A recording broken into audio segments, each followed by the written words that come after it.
Trigger warning. This podcast contains discussions about abuse, domestic violence, and intimate partner violence. Listener discretion is advised. What you are about to hear is a true story. My story. This podcast is about me, my abusive marriage, my fight for my life, and eventual daring escape from my ex-husband and his enabling family. My name is Bebe, and I am the authenticity warrior. My discernment about what I am facing has made me a target, but I must nonetheless speak up.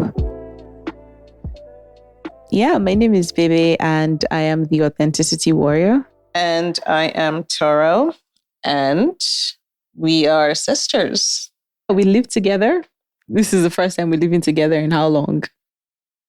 A few years at least. I think you said it was 2012. Yeah, since like 2012. Was that when you started law school? I had just graduated from university, from U of T. Okay, so then we lived together. When did you start law school? That was when we stopped 2013. Yeah, that's when we stopped living together. I thought you moved to Calgary though, I moved in 2014. 2014. Okay, yeah. Yeah, so here we are. And I mean, what prompted all of this? Because let me just tell you, I never knew I was ever going to circle back here, living together with you, with any of my sisters for that matter. But yeah, what sparked all of this? I left an abusive marriage. Who did I have to fall back on? My family. Right. Who have been amazing, by the way. So this has essentially been a Me Too story for you. Yeah, me too. Honestly, I never thought I would ever utter those words. I never thought the words Me Too would ever be something that I would resonate with so strongly. I never thought it would be something that I'll be able to publicly say that, yes, in fact, me too. I think there's a lot of shame that I had internalized over the years that stopped me from ever embracing that. But now I've just reached a point in my life where it is honestly and truly the truth of my experience. You're choosing to be authentic about it. Yeah, very authentic. To yourself and to the world. Yeah. And honestly, I never expected to actually even be here on a mic in front of a camera, right? Even speaking on this, Neither did I, by the way. This is totally unexpected, right? Neither did you. Like that we're here. Trust me, I think it's meant to be. It's meant to be. Moving forward, we will have a pseudonym to refer to my ex. And it's hilarious, but please don't laugh. The name I came up with is Paulinus.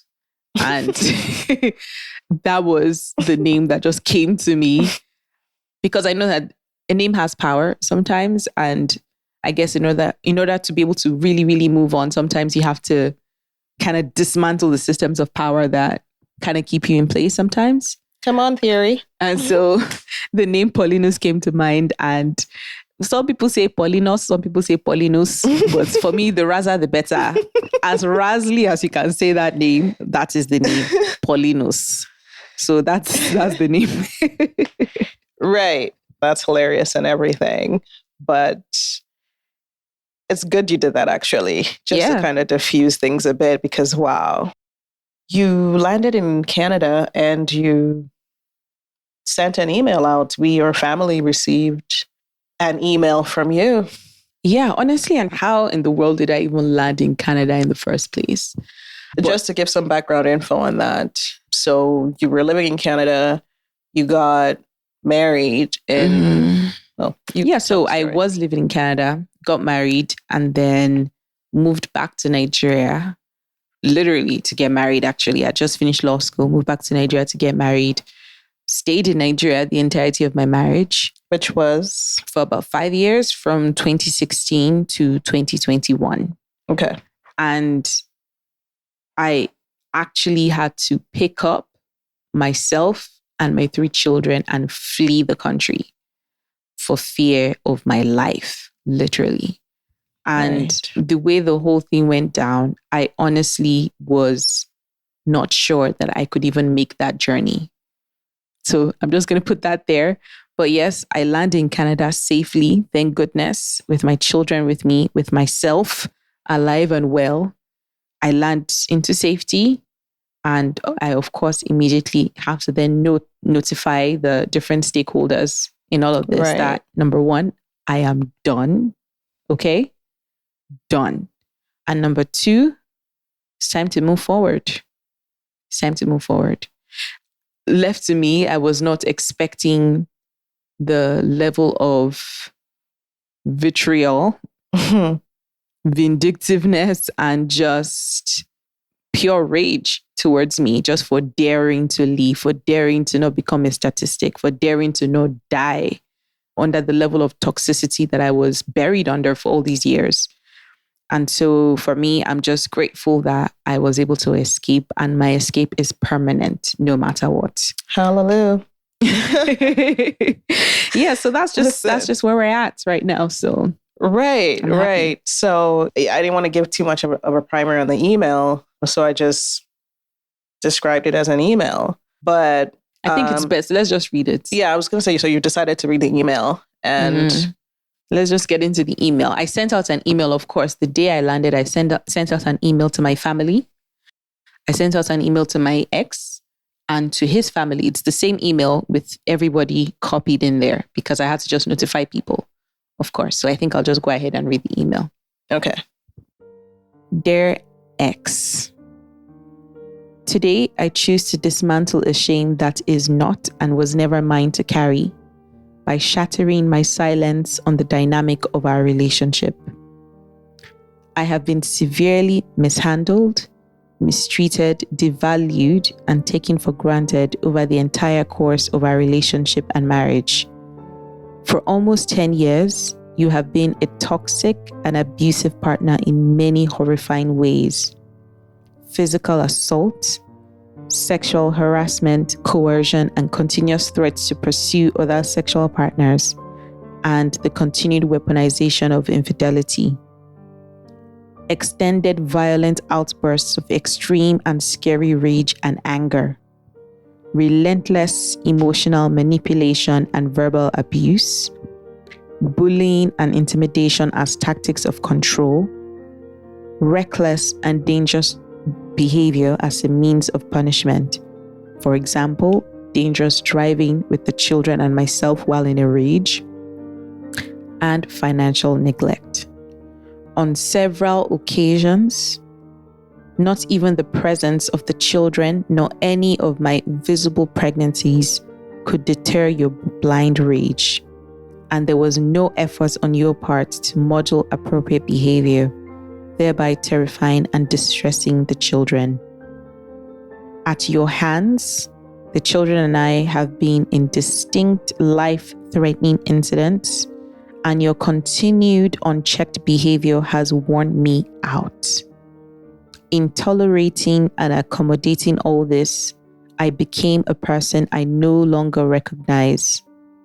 I will no longer allow myself and my children to be subject to a toxic and unhealthy environment and exposed to barbarous behavior.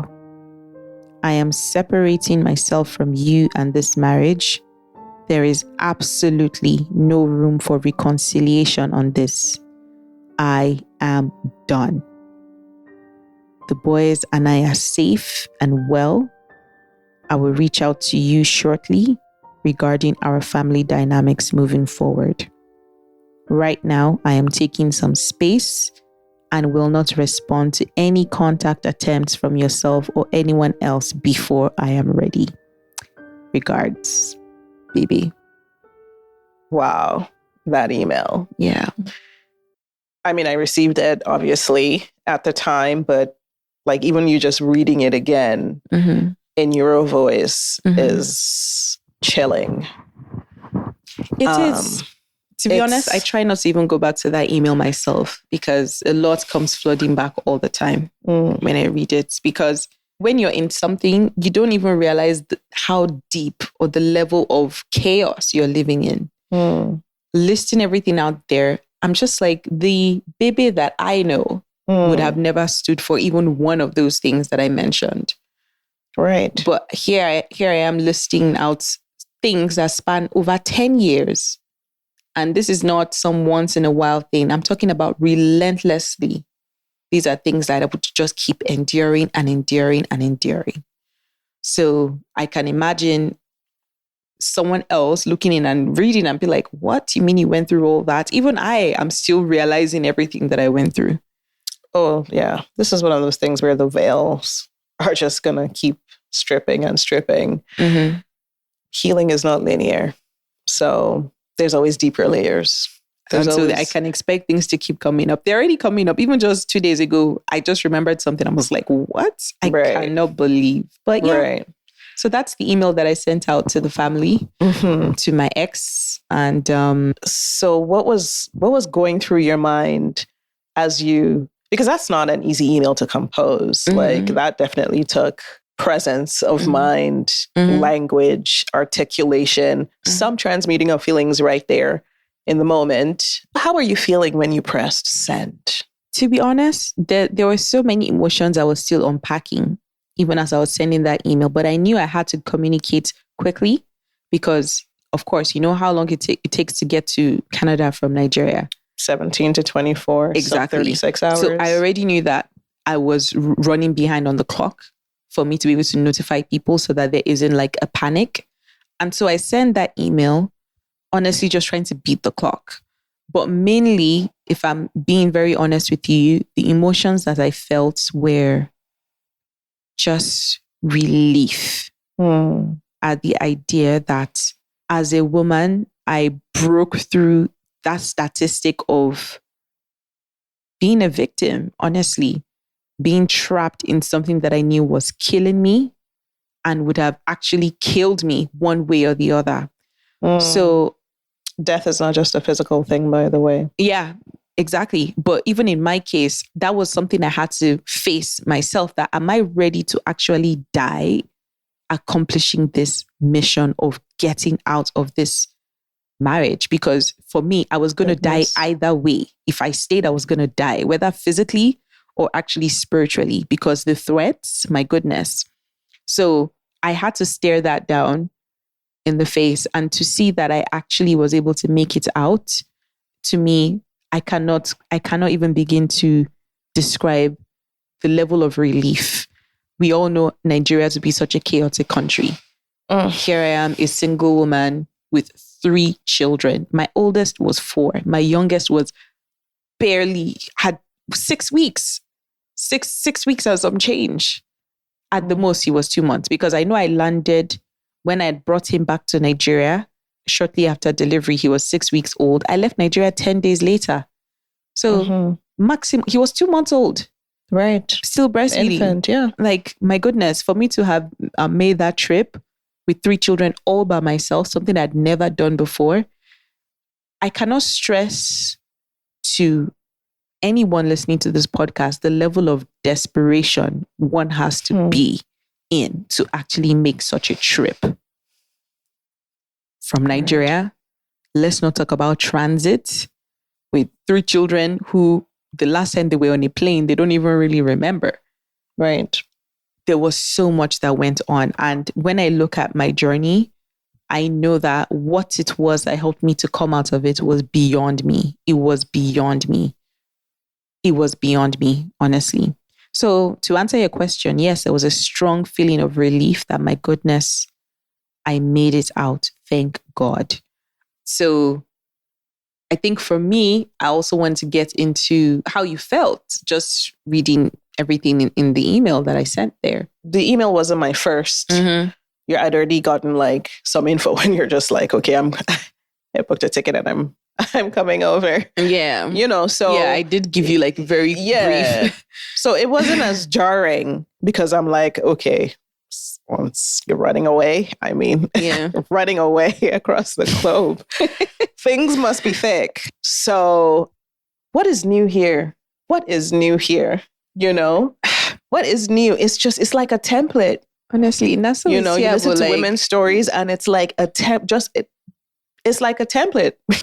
So I was just like, and that's why people should believe women, honestly. Absolutely, on sight. So I'm just disappointed. Once I hear a woman speak up, I believe her. I don't even want to hear it. I believe her. Because, for a woman to speak up, it took me 10 years to open my mouth and say a word.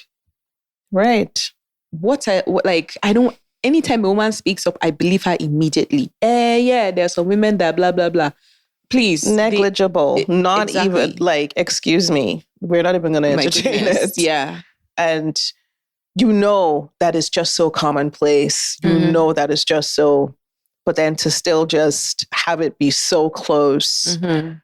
Of course, that's like another layer of like hurtfulness to it.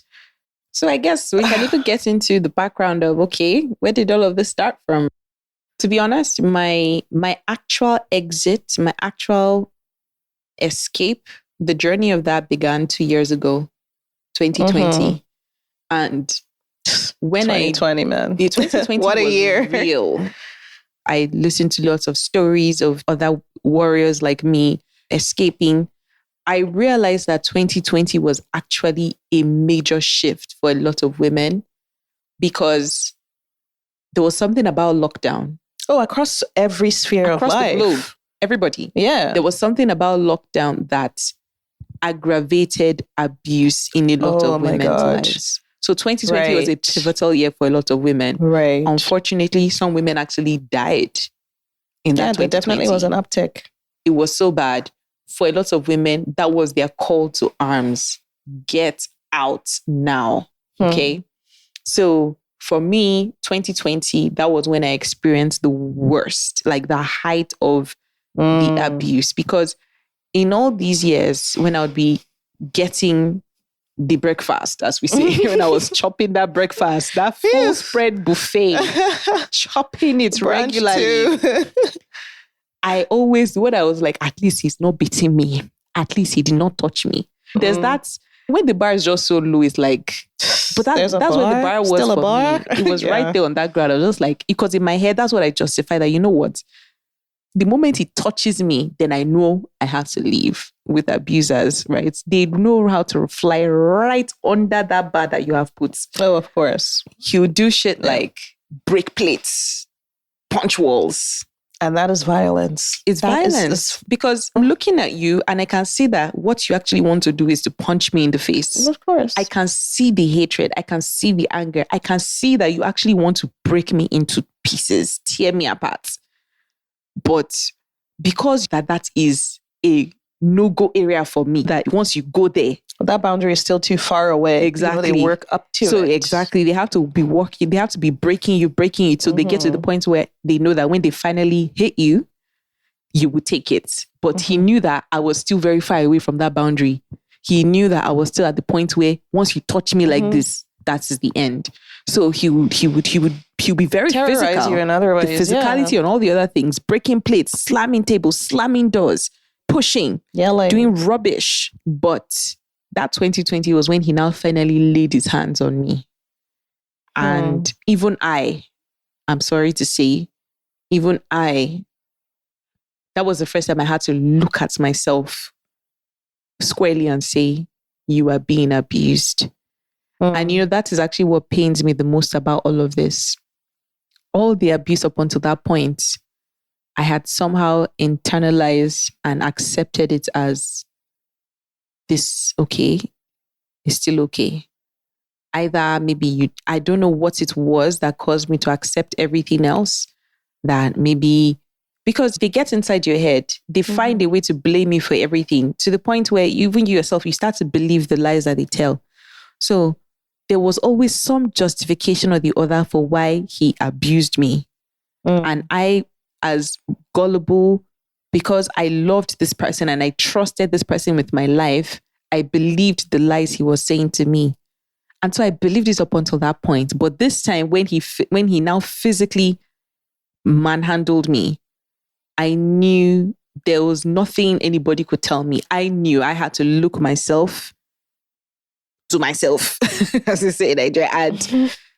I had to say, I'm being abused. And I wrote it down. Because that's another thing. When you're a victim of abuse, you find that your memory is the gaslighting. It's the gaslighting. It this guy would do all sorts of things to me. And I can't remember. I wouldn't, he would say, he would call me all sorts of names. He would say all sorts of things to me. And I wouldn't remember, but my body tenses up around this. The body remembers. Keeps the score. So this time when he now did the absolute most, I wrote it down. I wrote everything down from beginning to end. All the nasty words he said to me, I wrote it down. How he was hitting me, I wrote it down. And then I said to myself, you are being abused. When I wrote it clearly there, it clicked in my head that I was being abused. But the contemporaneous notes. Yeah. But the funny thing is, did I leave? No. It still took me at least a year and a half to actually leave this man. I still got pregnant. I still had a baby. I still kept up the facade that everything was okay because I was that committed to this relationship. And I always say, like, these abusers, they always go too far. They can't help themselves. They always go too far because even that was not even as far. Even that I was still able to tolerate, as sad as it was. If this guy hadn't gone as far as he finally went in 2021, I probably would still be married today, just still there suffering in silence, internalizing the shame, trying to maneuver my way around this toxicity and around this chaos that this man brought into my life. I'll probably still be there.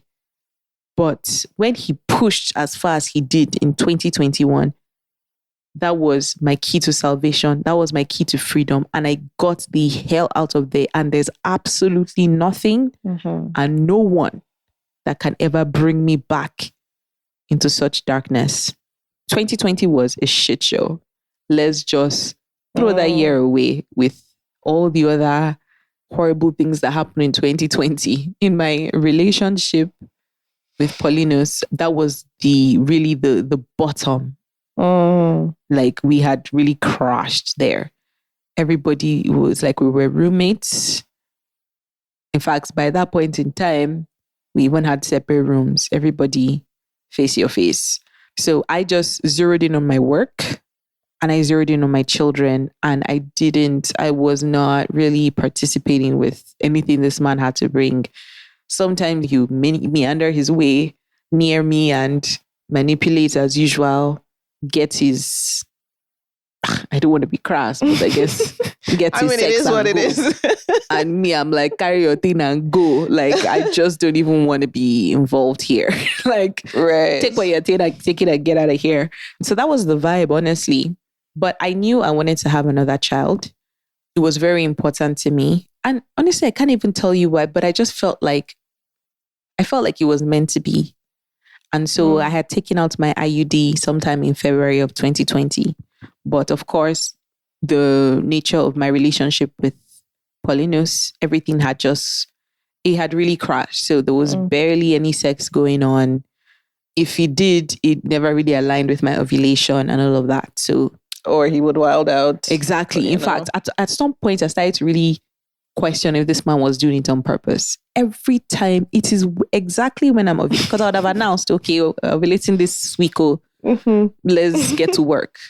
Some way, somehow, the guy will bring his chaos, scatter the whole thing. Some fights will break out from nowhere that nobody understands. And that is how we will miss our timing, our window. And that will just be the end of it. Right, because I'm sure you're like, this can't be about... Yeah. So honestly, if you even ask me, I can't even tell you what, I can't even say, okay, this is what I don't know what we were fighting about, but this guy will bring something up from nowhere. And then 2-3 days, the guy will be giving me silent treatment and I'll just be there. We've missed the window. So that's it. So I got pregnant in December of 2020. So imagine from February to December.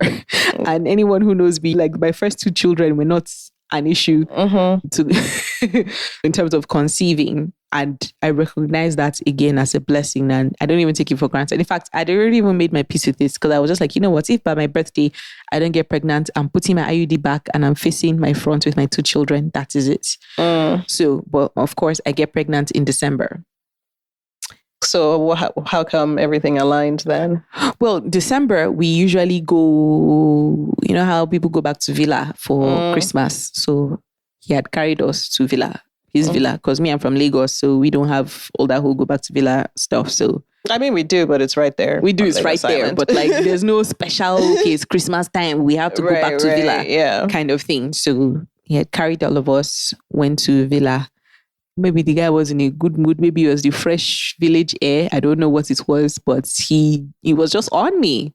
It felt like love bombing. Yeah, I'll use that word, love bombing, because that's a fairly new term to me. And as I try and understand it, I mean, I see what it's all about.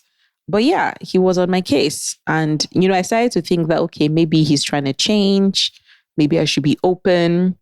This could be an opportunity for me to finally get pregnant like I wanted. And so I embraced it. And sure enough, I get pregnant.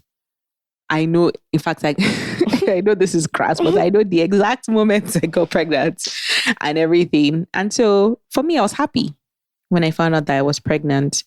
But as with all my pregnancies, for me, it sucks that it's in retrospect that I'm realizing the timelines. But my pregnancies always escalated the abuse. That's a statistical fact. I didn't know that before. One of the highest rates of when you do like the sub categories of femicides is pregnant women.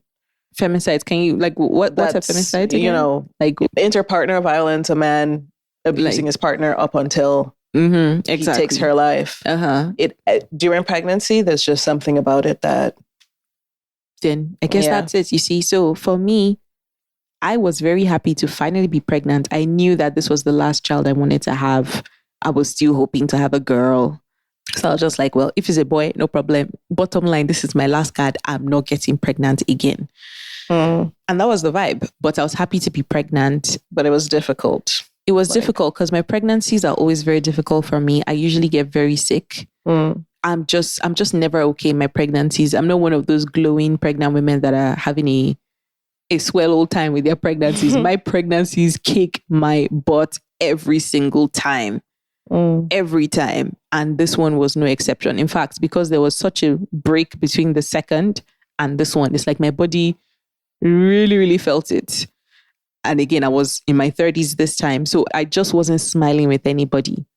But the difference this time in my pregnancy, in this third pregnancy, is while the first two, I was this open wife that had all the patience, all the rope to give this man that was abusing me and mistreating me and bullying me. This time around, I just did not have the patience. I did not even have it in me to put up with anything. To put up with jack shit. Not at all. And so he knew, and I knew that this was different. And I think he was uncomfortable with that. But I don't want to speak too much as to his mindset because I don't know too much. And frankly, I don't even care. But for me, I just knew that there was nothing that this man is going to do or say or whatever that was going to get me to that place. My only focus was my pregnancy. I wanted to carry my pregnancy well. I wanted to carry it as healthily as I could, and I wanted to carry it to term. And so that was it. I found out I was pregnant in January. By May, I had already made my way to Canada because I had to come to Canada early. My pregnancy, I had to start getting my health things sorted and all of that. So I came to Canada early. And for the first time, I was going to be away from my family for 6 months. And in retrospect, when I look at this pregnancy, it was divinely orchestrated that way because that time, that 6 months was enough time for me to thoroughly, first of all, like I told you, I was already in that space where I was no longer just even taking the bullshit anymore. 2, that 6 months provided me just enough time to actually properly detox and step away from the mess and the chaos. And have some clarity and to see clearly. When I tell you that some of those days when I was pregnant was spent in total darkness, I wouldn't leave my house for days because I was fighting demons. I was processing through some of the trauma. I remember my last pregnancy. the one before the one I was carrying at the time. That's my second pregnancy. And this guy locked me. He locked me in a room and didn't let me come out. And I was banging on the door. I was shouting, let me out, because I needed water. And so like when I think about just, this guy had called me all sorts of names. My little child at the time was there. My first child was there. And words that I'm not used to, because how mommy was now. Like mommy would just not even let you even just, you could not just even be, just even say anything.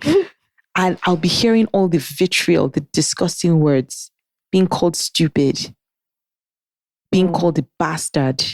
Like I could not wrap my head around it. And so, of course, this third pregnancy, again, the abuse continues. Before I actually even leave Nigeria, this guy pressures me. We had to do a sex tape. Today, because of course, I usually, the first 3 months, I'm usually very ill. There wasn't much sex, if at all, happening. So he was like, hey, now I'm about to travel and I've not really had sex with him, so on and so forth. Let's do a sex. I've never done one before. So let's do a sex tape. Of course, he had manipulated and all of that. So I'm just like, okay, fine. Like, if this will just get you off my back, no problem. We do the sex tape. He has a sex tape. Left to me right now, I already know that I won't put it past him to release it and fool himself that way, but I don't even care. Let him do anything he wants to do there. So I do that. Me thinking that this would be enough or whatever. I get to Canada. The entire 6 months that I was away, focusing on my pregnancy and just trying to just make it through alive and in peace and just whole, this guy will pressure me. Hey, I should send nude pictures. Hey, I should send videos of myself being sexual. And it got to a point. Let's have phone sex. So plus the actual labor of life. Exactly. Yeah, right. Let's have phone sex. This guy forced me to go and buy sex toys so that I could be pleasuring myself in front of him. And of course, it just wasn't my thing, because me that was even considering the fact that maybe I'm even be on the asexuality spectrum, because I just did not know what all the hoopla was about this whole sex matter, and why it always seemed to be such a contentious point between the two of us.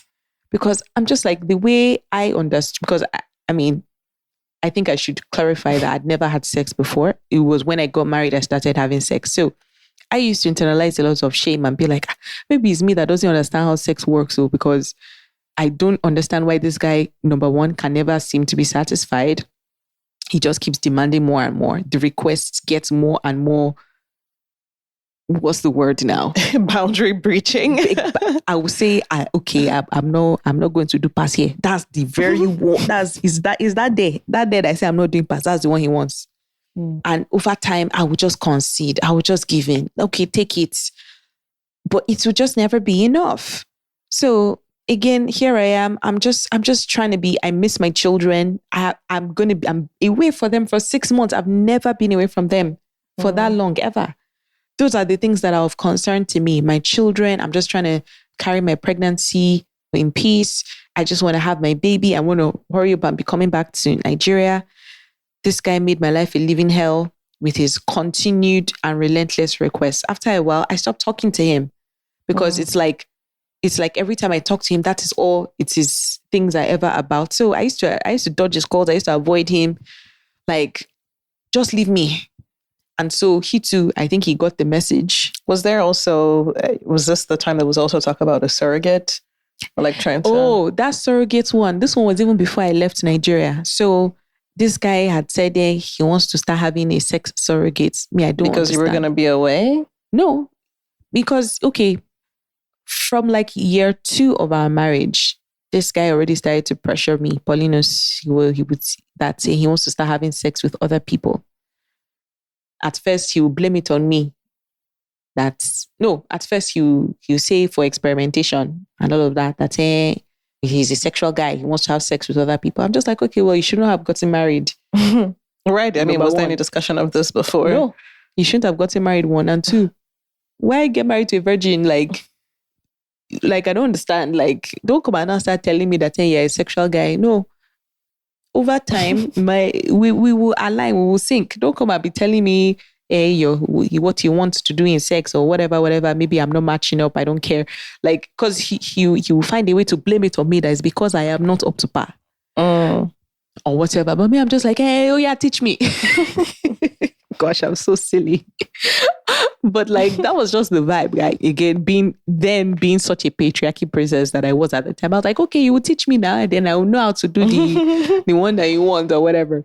Over time, I just thought, I know this guy is just a sleazeball. So it's never a matter of, oh, maybe I'm not up to par, because I'm sorry, I know what I do. Still on still. Exactly. I know what I do. Please. All of this is just about the guy's sick.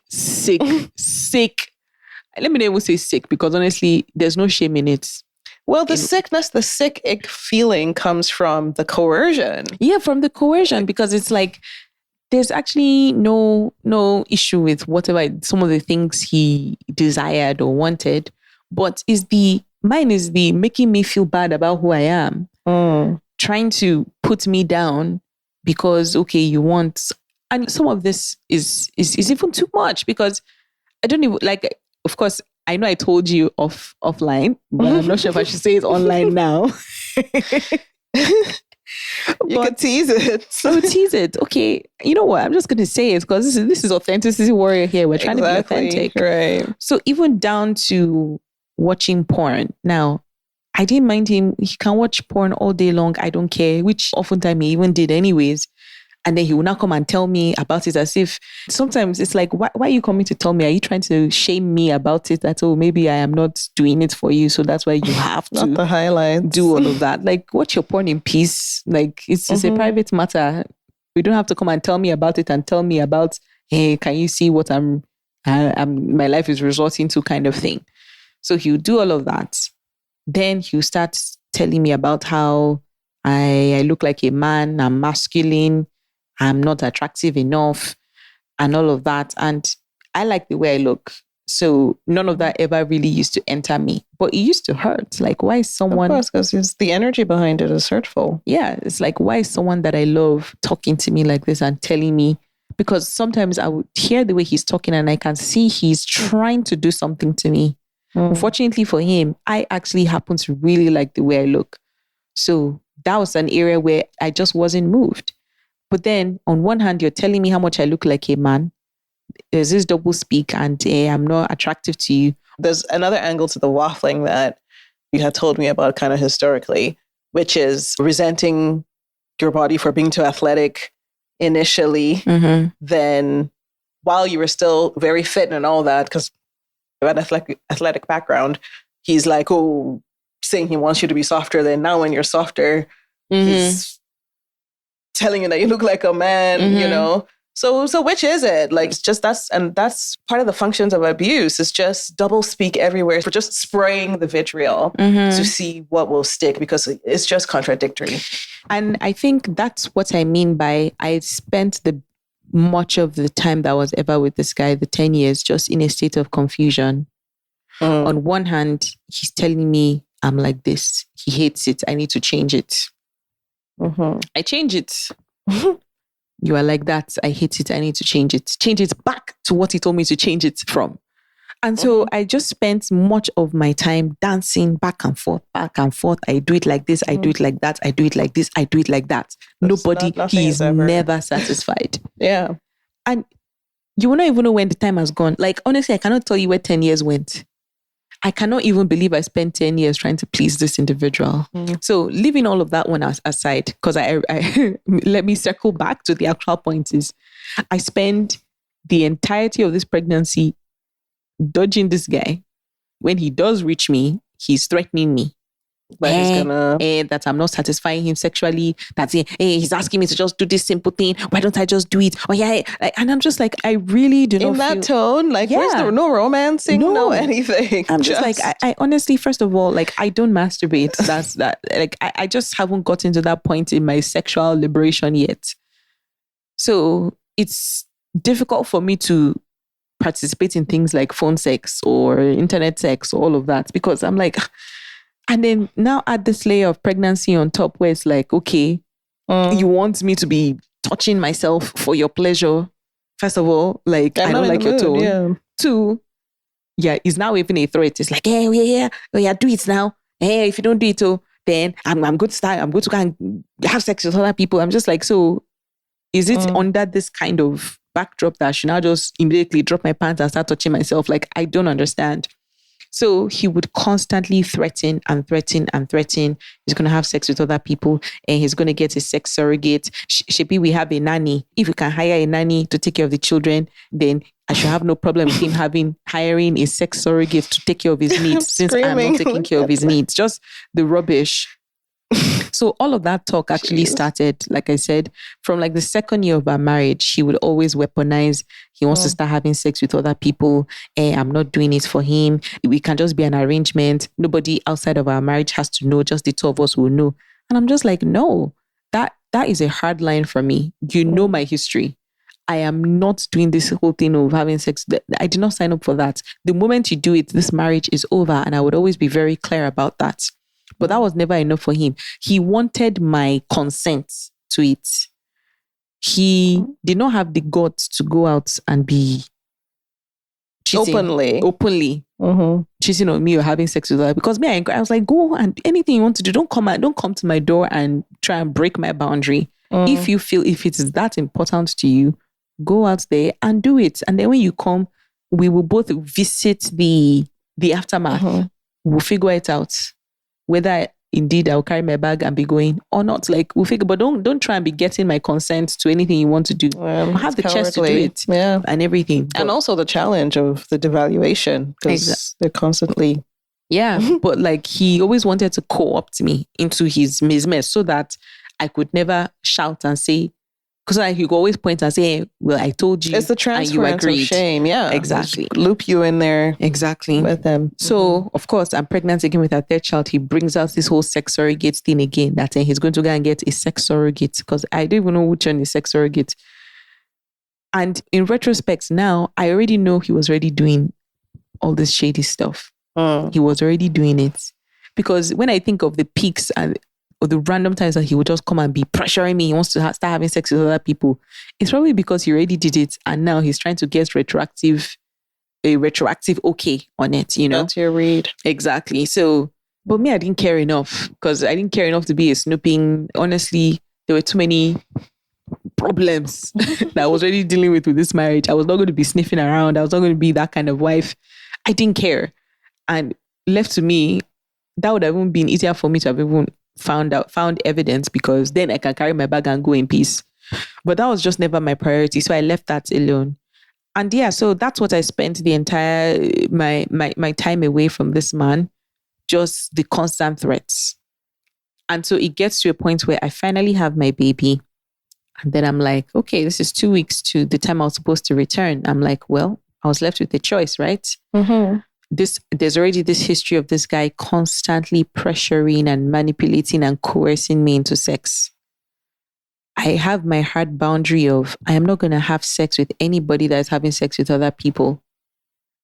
And in fact, for me, the marriage ends the moment I discover that something like that has happened. But knowing this man and everything he had been saying and the way he had been threatening me, I said, you know what? Let me at least ask this guy to get an STD test. Because I know that the day I land Nigeria, I'll already be past the 6-week mark. I'll be able to have sex. And knowing this man, like, I just didn't want to be in a position where, for lack of a better word, I'll be assaulted. Overtly, exactly. Or even covertly. Because like I told you, a lot of our sexual experiences were coerced. So I just didn't want any of that to happen. And then I don't even know about his status. I didn't want to join myself to the long line of women that have gotten STDs, both the ones that are treatable and the ones that are not from their partners. So I asked him to get an STD test. And his reaction shocked me. he agreed to get an STD test. Okay. And he was like, how did he even say it? He was like, okay, no problem. I have no problem taking an STD test. And I think we got off the phone. I think I called him 2 days later and I was just like, if I'm being very honest with you, I'm very uncomfortable with you just saying, okay, you get an STD test. What I would have liked to actually hear from someone who is called my husband is, maybe you have nothing to worry about. I haven't been having sex with other people, but if it makes you feel more comfortable, I'll do a test. But trust me, I haven't been doing anything. There was no reassurance exactly. Of that. There was no reassurance. I know I may have been poorly behaved, the way I was pressuring you and all of that, but I actually never really did any, like, that's what I would have expected to hear. And I say that to him. I'm just like, that is honestly what I was expecting when I asked you to do this STD test. And his response was, that's not any of your business. Okay. I'm like, what do you mean by it's not my business? Yeah, it's not my business whether he's been having sex with other people or not. That since I abandoned my duty to have sex with him, then I have no right to come and be asking him questions. Abandoned your duty by having a baby. Okay. Yeah. I mean, I did not know that my journey to go have a baby was abandonment. But yeah, that was what he said. And it's one thing if we were speaking in plain tones as we're speaking now. This guy was screaming and shouting over the phone that how dare I? It's not my business. That he's not going to give me that anything that he would never ever confirm or deny for me whether or not he's been having sex with other people. What? And he was screaming. And I looked at my phone and the voice was so loud, like I didn't even need to even put the phone to my ear. And I was just like, no, this can't be my life. I just had a baby and I'm eagerly looking forward to reuniting with my family, my 2 children, my supposed husband, and this man is here screaming at me over the phone. Absolutely not. I think he even hung up on me. And he did not say a word to me. That was the last time I spoke to Paulinus until I got to Nigeria. With the baby. He did not say a word to me. And I said, I'm not going to call him because there's no way I'll be the one calling after this kind of disrespect. So I think I messaged him here and there. He asked me, what did he ask me? No, I think, because in preparation for bringing the baby back, I had to get some documentation. So maybe I'll ask for data page of passports, things like that. I did that. But he would just send the data page. No, how are you? No, nothing. No, nothing. And me too. I just faced my front. And that's how I got to Nigeria. In that toxic, disgusting, unresolved conflict, rubbish with a brand new baby. Oh gosh, I was distraught. I was. And so I knew I was just like, I've been absolutely changed by this marriage. The fact that I was actually about to break a major boundary of mine, this whole issue of infidelity thing, that is such a sore point for me, and he knows. And this is the rubbish I was met with. Absolutely not. I knew that once I got back to Nigeria, I was going to be talking to him about going our separate ways. Ending the marriage. Yeah, that this was not going to work. So you returned to Nigeria with your baby who was just under 6 weeks. And 10 days later, you left. So, there was all this tension and pressure within your relationship that was unresolved when you landed. So what did you arrive to?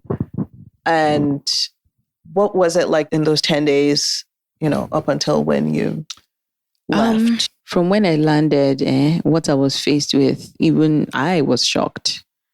First of all, let me even say that, I had told a friend of mine to meet me at the airport because I'm like, under no circumstance is this man going to touch me. I was dead ass. So this person was to be this person was going to act as a buffer. That, you know, when I land in Nigeria, this person would be there with Paulinus at the airport. They know each other, so I knew it wouldn't be a problem and he wouldn't suspect anything. She was often at my house a lot, so she was to be at the airport. And she was to just kind of protect me, because I'm like, under no circumstance am I getting sexual with this man. So she was to go home with you as well and stay with you. She was going to stay with me for at least a day while I gauged the room and understand what my options would be. But I knew that this man absolutely, you know, could not touch me. And I did not even want to even hear. Absolutely not. So I get to Nigeria. We come out from the airport and I see she's not there. And I am scared, because I'm like, my God, how am I going to avoid whatever pressures, whatever advances this man may bring? And frankly, if I'm being very honest, I can't put it past this man to force himself. And I was just scared. I was scared. And so I'm so glad that eventually my friend came. So I get to the airport. I just see the man and I see Senior Paulinus, I should say. I see Paulinus. I see Senior Paulinus there. To his father. Exactly. Senior Paulinus is his father. And, you know, I came back to Nigeria with, who should I say? Paulinus's mom. Let's just put that there. So she escorts me back to Nigeria with the baby. And we met there at the airport. It was a weird and awkward exchange, because I just didn't want this man to touch me. So when he came in for a hug, I just kind of just sidestep just half a second. And immediately I was just like, And I think I went over and I gave Senior Paulinus a hug instead. And they noticed, but they didn't say anything to me. We make our way to the car. They do all the whole whatever, welcome back to Nigeria. We make our way to the house. And I get there and I see that the whole house has changed. He has done... In what way? He has changed things up. He has remodeled the home or whatever. This is something he did after my second pregnancy. And I didn't necessarily ask for a remodel, but I mean, I guess I saw the effort or whatever. So I had given him his flowers then. I thanked him. Good job or whatever. Over time, I got to see that remodel wasn't really for me. It was really for him. But whatever, I'd given him his congratulations on that. This time around, I see that he had remodeled the house again. And I didn't say a word, because I could see that this is what he wanted me to now comment on. I haven't spoken to you for 2 weeks, at least. Right. It's been silent treatment since the flare up. Exactly. The last thing you said to me before you slammed the phone was that it is not my business whether or not you're having sex with other people, and basically I should get out. So is it whatever small remodel you've done here now that you want me to be dancing about? I really don't understand. So I didn't comment on it. I didn't say anything. But what shook me was I noticed the whole house was laced with CCTV cameras. Now that got my attention. Our house is a small one. Why are there so many cameras at every single point in this house? From outside the house, wow, all the way inside the house, the kitchen, everywhere. That scared me, because I started to see this man and this relationship for what it was, an abusive one. And so all I could just see was, this is control. This is an escalated level of control now on not just everyone in the house, but of me too as well. And I was extremely uncomfortable. And I voiced it. I said it. Not to him then in the moment, but I think like a day or two later, I'd mentioned, I was like, why so many cameras in this house? It's uncomfortable. That's what I noticed. Then, my friend comes over. Thank God she makes it. Literally at like 12 midnight, she shows up, and I am so grateful. I'm so thankful. I get there, and she gets to the house. We're catching up. I'm just so happy to see my friend. I'm happy to introduce her to the baby. Then this Paulinus calls my friend out of the room. Says he wants to talk to her. I'm not paying him any mind. I'm not looking at him. I don't care what he's doing. My friend goes, she talks to him. Then she comes back. Apparently, Paulinus had told her that because my hair was in a bit of an afro, said, oh, why didn't I fix my hair? And why didn't I fix my nails before I came back to Canada? As in full set. Yeah. I'm so embarrassed. My friend is like, she was just very shocked, and she had even tried to tell him that that's very, very insensitive. Like, this just had a baby. Girl just had a baby 6 weeks ago. Like, are you normal? Like, I literally just had my last doctor's appointment, checking everything was okay, pap smear. Is it doing hair and fixing nails that is my problem right now? I have an infant that is breastfeeding around the clock. I barely sleep. Like, the level of insensitivity, again, I'm a commodity. Why didn't I fix my hair? Why didn't I fix my nails?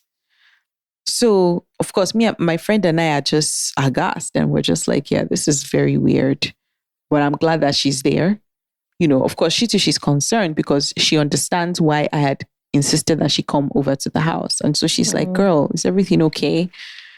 You know, she's really sorry that this is the position that I'm in, where it's like, I don't want this man to touch me. I'm scared he's going to try. I don't want him near me. I don't feel safe around him. I'm not comfortable around this man. So that's my headspace. The next couple of days, of course, she works. She has to go back. I'm alone with this man. And it's weird. It's silent. He's not talking to me. What actually hurt the most is him not bonding with the baby. This guy did not come near the baby. I actually bring the baby to him. I'm not talking to him, by the way, but I bring the baby to him. I say, carry this. This is your son. Do you want to carry him? And this guy looks me in the face and says, no. And like, he sees me kind of jolt. Then he now stumbles and now says, oh, do you want me to carry the baby? I said, yes. Then he says, okay. I give the baby over to him. No, up to 10 minutes. Like, this guy doesn't last 10 minutes carrying the baby. He gives the baby back to me. In the 10 days that I was in, 10, 11 days that I was in Nigeria, this guy he probably carried the baby maybe 3 times. 3 times. Each time in 5 minutes, maybe even less. And he returned the baby. Each time I'm like, this is your child. Carry this baby. Wow. So for me, I was really feeling 3 instances. Yeah, just 3 times. A newborn. Yeah. And I'm just like, are you normal? And weird. So that's how I know that again, I'm getting more and more convinced that all of this is crazy. My eyes are so clear to see all the rubbish now. Then I noticed something else. His mother starts showing up to the house.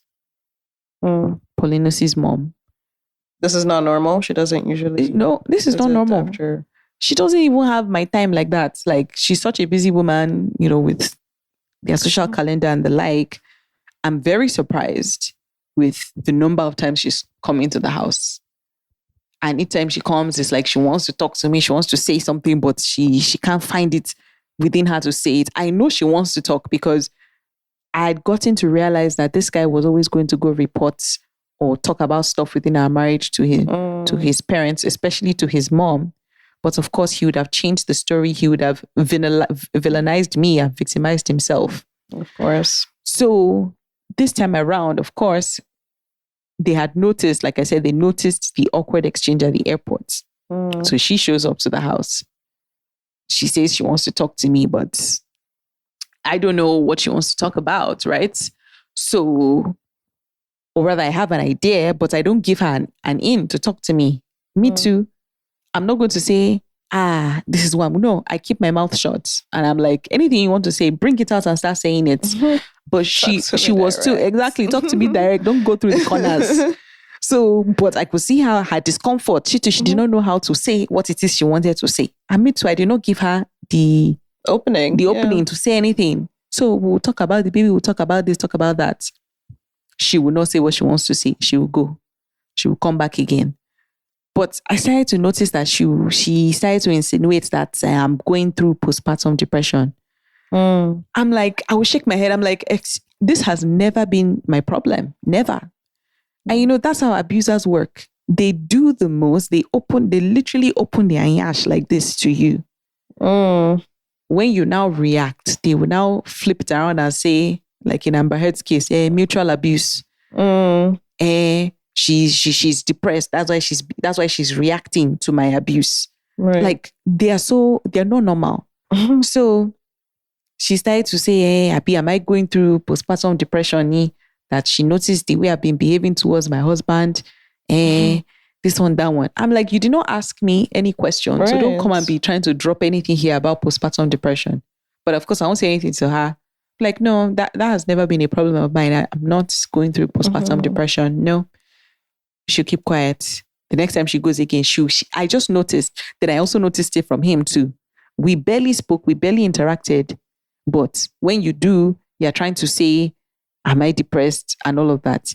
Immediately, I started to put two and two together that there's something going on here. These people are trying to set a narrative in place so that they can do something. And in my head, because I'm very intelligent, now nobody can even, as much as this man tried to convince me that I was not. I started to just remember who I am. I'm just like, absolutely not. The only reason why anybody would be insinuating postpartum depression to a new mother is if they want to take their child away from them. When she's not showing any symptoms of it. If anything, like prepartum depression is exactly your issue. Like having the baby gives you relief. Yeah. Like you're eating again. Yeah. Relief. You got that. And this is Nigeria. I'm just like, It just takes just one person to just say something like before you know it, I'm in Yaba left. Committed. They've committed me somewhere. Yeah. Yes, I have parents, but excuse me, these people would just go and yarn one nonsense. Immediately, my spidey senses were tingling. I am very unsafe here. Then, what else happened? My longtime nanny, the one that had been with me since my first child was born. My first child was 3 weeks old when I had this nanny. She had been with me from 2017 when I had my first child. When I was in Canada, this guy, he started to make up all sorts of things that, she's doing like this, she's doing like that, she has to go. And I'm like, she's already going in December because she was already to leave in December anyways. She was ready to complete her time with us. I'm coming back in October, November. Let her just stay till December. This man didn't want to hear. He said, no, she has to go. He found a way to kick her out. She left. Granted, her mom was ill, so she had to go occasionally to go take care of her mom. But it could have been resolved. I told him multiple times, take the children to my parents. My parents have all the help, but he refused. Bottom line, he found a way to get rid of this nanny that was very close to me, was an ally to me, and brought some person that I had never met before into the house to be watching the children.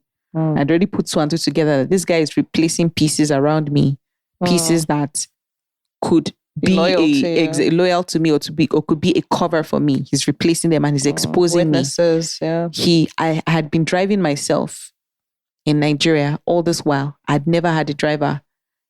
And then this guy, all of a sudden, his own personal driver that had been driving him for the last 2 years, he assigns him to me and gets himself a new driver. What is all this? That this man should now be driving me. If it's not that you want to turn yourself into a monitoring spirit, and to just be tracking me. And to just exert control, just like take complete control of my life. What was the need for all of that? So, bottom line is there's a staff turnover.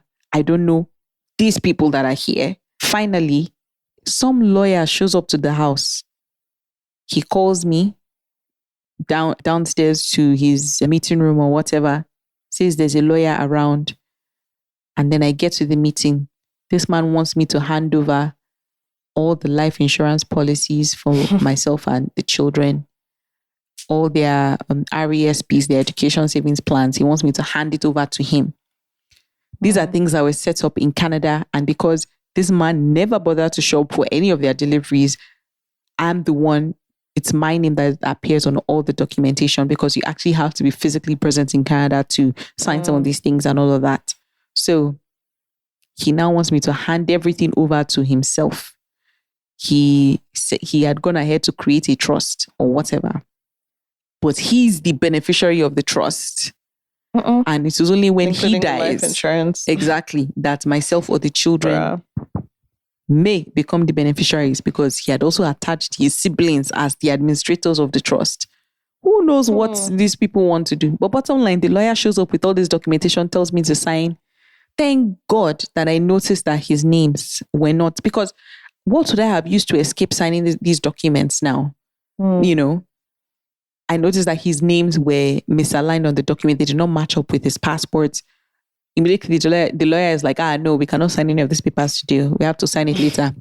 That is how I escape all of that. So again, the guy is here organized, because I literally just landed from Canada. You have not been able to gather the strength to bond with your new baby. You have not been able to gather the mind to even put our relationship back in order. But you are able to grab a lawyer to come and meet me in the house. The man already had printed all the documents. Oh yeah, sign here, madam. Excuse me. Yeah. What is all that?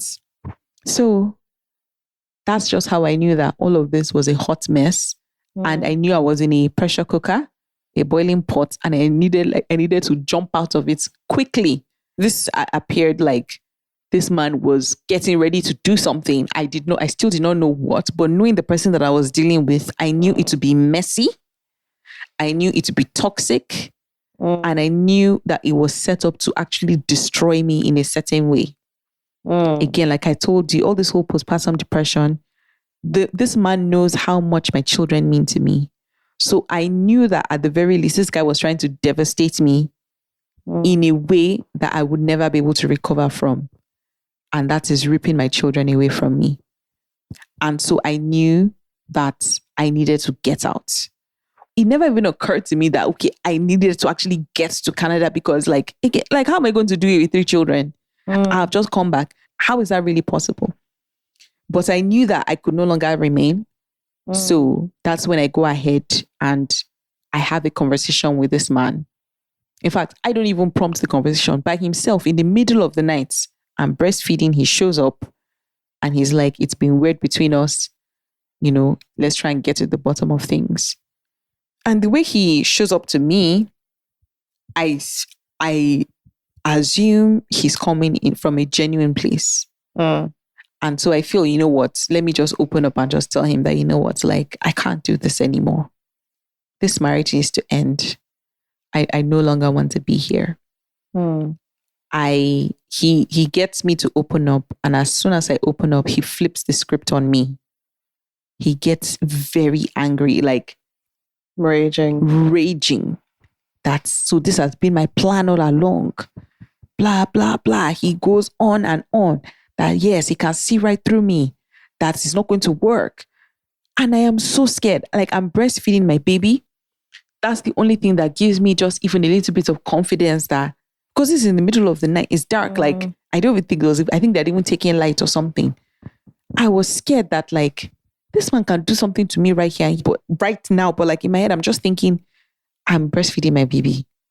Only a real monster can do something to me right now as this baby is here. All of that just causes me to just kind of just stay firm and not give in to the fear of the individual that I was looking at right then and there, raging, accusing me. I almost had to take on the position of, okay, I'm not going again. I'm not leaving. But I could sense that that's what he was trying to get me to say. And I did not want to be inauthentic. I did not want to be a hypocrite. I did not want to be a liar. I did not want to start saying things that I knew that I did not mean. So I kept quiet and I was watching him. And I just maintained my composure as he was raging and raging and raging. Then he leaves my room and exits. The following day, he travels to Port Harcourt for his friend's wedding. He's the best man or whatever the case may be. I don't care. He goes. And that very next day, immediately, I just say to myself, this man must not miss me in this house. You knew that. Because from the anger and the rage that I saw the night before, I said, this man, Nigeria cannot even contain the two of us here. This man will pursue me to the ends of the earth. I cannot even be in this country. And so that's when I booked my tickets. And that's when I call you. My conversation with this man was on Tuesday in the middle of the night. Wednesday comes, I buy the tickets, I call you, I let you know how shit is happening. Thursday, I get summoned to a meeting with his parents, with senior Paulinus and with Paulinus's mom. And, in my head, I am scared. On one hand, these people have positioned themselves as allies. But his mother's behavior the last couple of days has caused me to question whether or not these people really are allies. But I've had a particularly good relationship with his dad, with Senior Paulinus. So in my head, I'm like, should I tell them? So they call me, and then this man starts talking to me. And on the phone? No, they call me over to their house. Oh, right. Mm-hmm. So I have to carry myself, the newborn baby, everything. We go over to the house. He actually goes to go and get dressed. I think he even wore his up and down with cap. I'm not even sure if he wore an agbada too. I don't even remember. For a meeting with me. And then he starts. This meeting was 4 hours long. He first of all used the first 1 hour and a half to lay into me for whatever. Okay, I did this, I did that. My goodness. My issue with... What did this and that? If you had you say you had a good relationship with him, what's he ranting grievances about? That this Paulinus had gone to go and tell his mother. And then the mother had gone to go and tell this senior Paulinus now. And that is my issue with all this, what's the word? Is it triangulation? Right. And that's how I knew that these people don't mean me well. Okay, your son has said all of this to you. You call me to a meeting. You have not said, hey, I heard this. Can you tell me your side of the story? Let me hear it. Then I know you're trying to be balanced and fair. But you literally call me and you just start laying into me. This and that. You did this. You did that. It went on and on and on. But he misstepped with me because when he came at me like that, he now tried to flip it. That's okay. Tell me what the issues are in your marriage and I'll solve it. How am I going to start telling you the issues in my marriage when you've literally just laid into me for something that someone has told you lies and half-truths about? You did not hear my side of the story. So you laid into me on something. Didn't he also have an issue with the hair and nails thing, the appearance thing? Didn't he also have a personal issue? He too. He said, but I don't even want to get, because my issue is never with the man. He can do whatever. So that's his own business. So, but he did all of that. Then you're not trying to flip it like you're my ally and you're trying to tell me what the issues are. I'll solve it. In my head, I'm already on the defensive. Number one, the issues in my marriage are beyond any of us to solve here. So let's just forget that's one.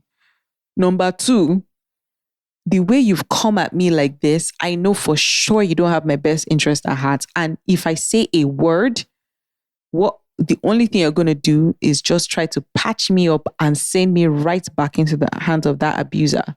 Absolutely not. I'm not going to give you the opportunity. And that's how I knew I had to keep quiet on my plan. You were there for 4 hours at this meeting and this guy's making promises to... No, I was there for 4 hours. And what shocked me in all of this is it immediately became very clear to me. These people are not an ally. They don't love me. And when push comes to shove, they are going to choose Paulinus, knowing fully well everything about him. Because they've also been witnesses to his abuse towards me. And so for me, I had to understand the fact that despite knowing how much of an ogre this man has been, they will still rather choose him over the actual betterment of everyone here, including the children. Right. And so I knew I couldn't trust them. But what was most shocking to me was this man trying to pressure me, trying to get me to speak, trying to get me to talk. What are the issues in your marriage? Speak up now. Tell me, let me solve it. My guy, you can't solve this problem. But because I was mom and I was like, no, it's okay. Like, it's between me and Paulinus. It's fine. I know you're trying to help, but when I'm comfortable, I'll speak up. Of course, he wasn't relenting. Finally, Isha just says it and threatens that, look, better speak up and say what the problems are. If not, I'm going to come there and take my children because I'm not going to allow anything to happen to my children. And I'm ready to fight anybody on that issue, even your mother, all the way to the... Why are you bringing my mother into this? Because he knows that he knows my mom's position. And so that to me, that was again another threat that, look, even aside from Paulinus, because that was some of the things he also used to use to control me and threaten that he's going to take his children and return me back to my father's house and all that kind of talk. And me, I just used to I beg, please. So this Paulinus Senior, when he refers to his children, he means his grandchildren. So that's how I know that this man is going to flex and is going to use his power and he's going to use his influence. And so I was thinking that my battle was with Paulinus and Paulinus alone, that at the very least his parents may be hapless bystanders, just waiting to see how the thing plays out. Immediately I note and I see that no, it's not just Paulinus I'm fighting his entire family. And that's how threatens to take your children away from you. He threatened to take my children away from me. That's wild. That's just wild. And that's how... Verbally, explicitly. Said it clearly like to me. Yeah. He said it. But yeah. And that's how I knew that, look, this one that you're saying, you're not sure if you can make it. You're not sure if you can follow through with this plan. You are doing it, even if you die doing it, even if you get to the airport and they say, madam, you can't go. You will beg, you will cry.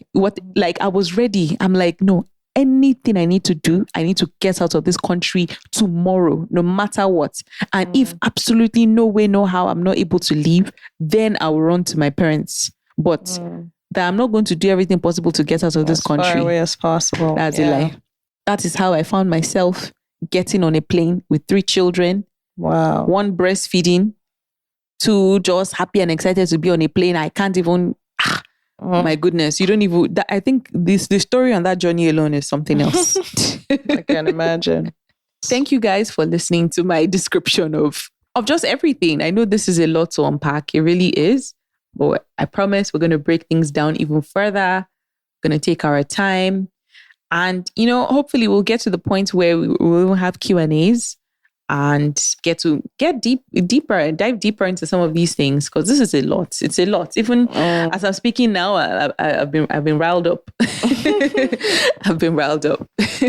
Yeah. I mean, like I said, I'm just mostly holding space. I'm very familiar with the ins and outs of the story. So, so don't mind if she's not like on her head just shouting, like emoting. She has heard me talk about this thing over and over again, and it's still shocking every time, but you can imagine she's just trying to guide the story and not try to be chaotic so that you guys can hear everything that I'm saying. So yeah. Right. That was episode 1 of just getting through something. Wow. Yeah. Well, how do you feel having spoken so far? Like I said, I feel riled up right now. But I'm glad that I'm getting this thing out. Right. Because it's important to me to get the truth out. People need to hear. People need to know. I'm convinced that there are many other women like me. And they need to hear the details so that they too can piece together what the actual truth of their life looks like. And I pray that they too get the courage to leave before it's too late. And when I say that before it's too late, it's not until a physical death, even though that in itself is so tragic. But a lot of women are actually dead spiritually. They're gone because these abusive people have taken everything from them and they're just hanging on in life. But their essence, the true core of who they are, has been harvested and gone. Yeah, broken. And that's why lots of women don't have the strength to leave. Well, I'm speaking up for those women that are still fighting for their lives. Fighting. They need to hear it.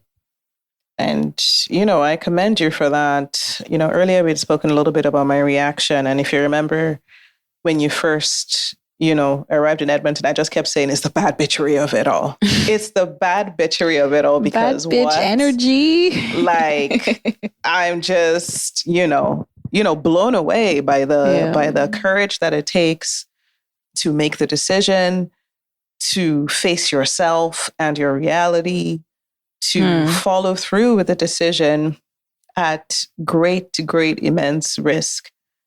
It's beyond commendable. And it's not just, I appreciate your effort for community in speaking, saying that you're doing this for women, but you're also doing it for yourself and taking your power back by telling your story.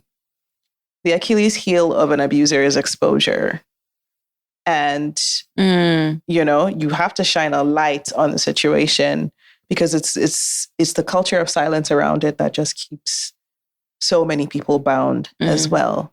But in shining a light on it, you help other people, but you also help yourself too. Talking about it like this, it does something in terms of, the reversal of the gaslighting. The more you talk about it like this, you see that more veils will continue to drop from your eyes because you continue to reinforce to yourself your truth, your reality, rewiring your brain, fixing your memory, solidifying it so that fixing your boundaries, and your aura. And knowing what you know so that there's nothing anybody can want to come and tell you. Getting that knowledge of who you are, of who your experiences are, have formed you to be, getting that ingrained in a completely undeniable, irrefutable way. I definitely agree when you say that. It's definitely for me too, because I spent 10 years in silence. Right. And now I can't shut up. I can't. I am going to be loud. Yeah. I can't shut up. I can't. I can't. Over the course of the rest of, this podcast, you're essentially going to be breaking down your story, narrating everything that has happened over the course of that decade up until this point. Episode 1 has just been us kind of winging it through authentically. So we'll see how things unfold, as we move along in this tale. But next week specifically, or the next episode specifically, episode 2, you talk about the reactions to the email, which was kind of at the top of this episode. You can't just drop an email like that without without without shit hitting the fan, essentially. So I guess the next episode we continue along in that timeline, following up with what happens after the email. So specifically parents' reactions. Honestly, I think we need to try and get mommy and daddy on here because eventually they're but gonna episode have 2 to. is the reaction of his parents. And how, I guess, surprising and disappointing it was. So we'll get into that the next episode. I think this wraps it up. So thank you guys for listening. I know it's a lot to take in, but just strap in, man. We have a lot to say. And we're not podcasters. we're just telling our tale. And so we'll see how it goes with the formatting and with everything else going forward. We will. Alrighty. Bye, y'all. My discernment about what I am facing has made me a target, but I must nonetheless speak up. Make no mistake, this is still a live and ongoing issue, and myself, my children, and loved ones continue to be in danger as a result of my coming forward with the truth. I want it on record that should any calamity befall any one of us, my abuser and his threatening family should be the first people held as persons of interest. Authenticity Warrior is available everywhere you listen to podcasts and is at Authenticity Warrior across all social media platforms. Please feel free to like and share this podcast. Thanks for listening.